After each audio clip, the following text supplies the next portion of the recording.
दोस्तों, एक सवाल हमेशा उठता है कि पता नहीं क्यों, है ना। अब किसी भी विषय पर बात कीजिएगा तो आपके जहन में भी ये बात निकलेगी, पता नहीं क्यों।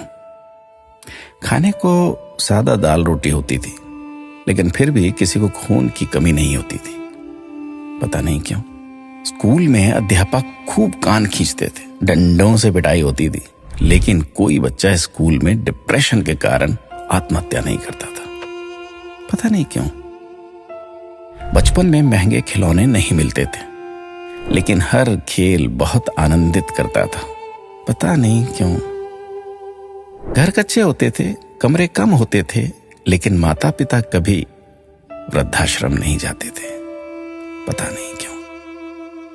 घर में गाय की, कुत्ते की, अतिथि की, मेहमानों की रोटियां बनती थी, फिर भी घर का बजट संतुलित रहता था। आज सिर्फ अपने परिवार की रोटी महंगी हो गई, पता नहीं क्यों।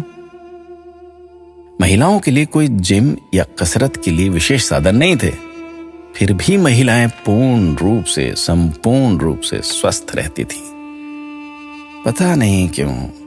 भाई भाई में, भाई बहनों में अनेक बार खूब झगड़ा होता था, आपस में कुटाई तक हो जाती थी, परंतु आपस में मन मुटाव कभी नहीं होता था, पता नहीं क्यों।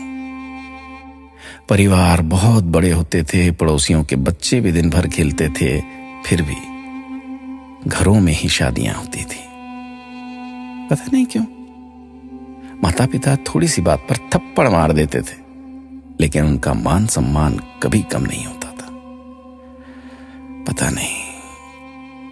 ऐसे अनेक क्यों के सवाल दिल में उठ रहे हैं। आप सभी तक इस क्यों को पहुंचाने की कोशिश कीजिए।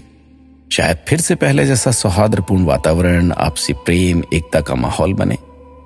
एक एक 11 होते हैं। अपना ख्याल रखिएगा।